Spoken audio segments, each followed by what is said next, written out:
What's up mga kabahay? Ito yung project namin na bahay na kakatapos lang installan ng aircon. Ito yung ground floor area. Ito yung design niya. Ang ganda. So yan yung grills ng para sa aircon. Yan. Tapos ito yung sitting area niya. Ang ganda ng design. Pati yung ilaw. Ayan. Grabe. Yung bahay na to pala basement to penthouse. So yan ang design niya.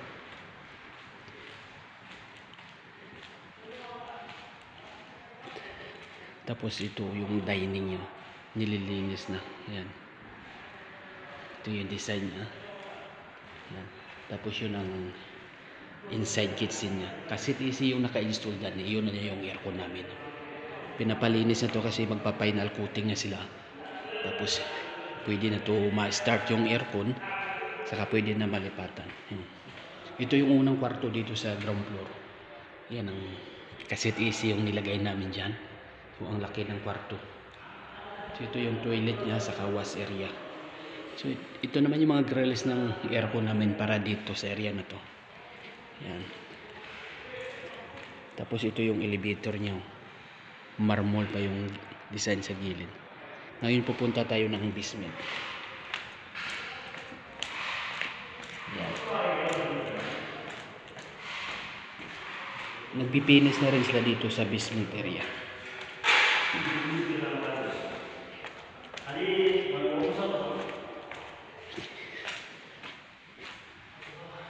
Ito yung kitchen niya mga kabahay dito sa basement. Yan kasit easy din yung nilagay. O, naka set up na rin yung mga cabinet niya. Tapos ito yung storeroom. Yan kasit easy din nilagay niyan mga kabahay. Tapos dito ito yung mid-room. Yan. Split easy din yung ilalagay dito. Yan na. Yun na nakaabang na yung plate saka yung pipe.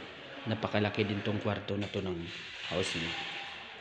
Tapos dito kasi easy yung nakalagay yung ganyan. Yan design niya. Ang lawak nito ng living room dito. Ang whole area pala sa basement. So ito kasi easy din nilagay namin dito. So dalawang unit. Yan. Ang laki ng bahay. Tapos ito yung kwan niyan. Unit na yan 2.5. Tapos ito ganun din 2.5.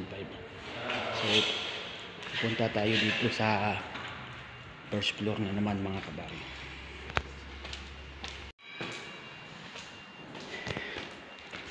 Ito naman mga kabahay yung first floor area. Yan. Duct AC din yung nilagay namin dito. Ito yung living room niya. Ito yung pantry area. So diffuser lang nakalagay dyan. Ito yung living room. Yan na yung grills ng para sa aircon. Paikot. Yan, ang ganda ng design. Ang ganda tingnan yan pag ganyan. Malinis.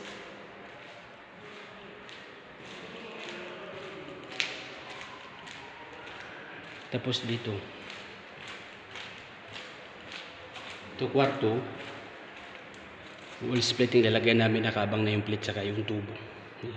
Ang lawak yun ng kwarto nito. Tapos ito yung pangalawa. Yan. Nakaabang na rin yun. Ito yung design ng kwarto. Ang laki din ng kwarto. Yan ang toilet niya mga kabayan. Yan. Sa koridor, split AC din nilagay. Yan, nakaabang na. Ito yung koridor niyo. Tapos dito, pangatlong kwarto, kasi AC din nilagay. Yan, nakaabang. Na-install niya yan. Ang lalaki ng mga kwarto dito, may mga sariling toilet. Ito yung pang-apat. Wall split din yung lalagay namin. Yan na yung pipe saka yung plate. Yan ang dressing room niya. Saka ng toilet. Yan. Yan, ang ganda. Ito yung master bedroom. Yung master bedroom, dalawang duct split AC yung nalagay namin dito. Yan ang grills niya. Kabilaan. Ang ganda ng design ng ilaw niya. Yan. Tapos dito rin. Kabilaan din yung design ng grills. Ang laki ng master bedroom. Ayan, salamin yan. tanaw dun sa labas kalsada. Tapos yun dun, meron pa siyang visitors area doon, napakalaki din sa labas. Ito yung master bedroom. Ito yung dressing room niya. Grills din yung naka-install dyan para sa aircon. Ayan. Tapos ito yung toilet niya mga kabahay. So dalawang machine nandyan sa loob. Ang laki naman. So pupunta naman tayo sa penthouse mga kabahay. Grabing laking bahay ito. Gaganda pa to pag mga final coating yan nila. Kasi saka malagyan ng mga pinto.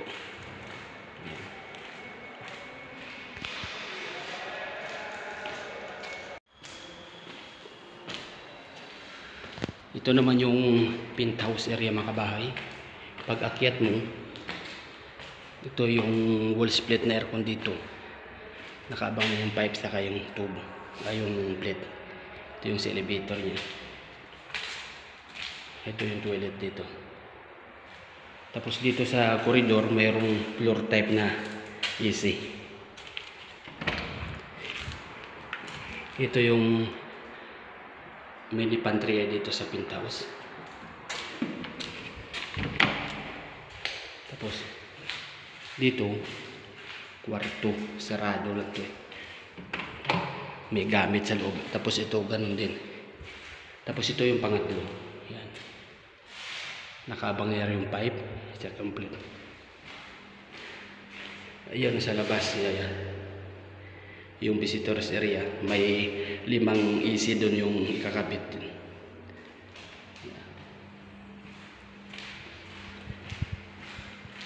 Tapos tingnan natin dito sa labas.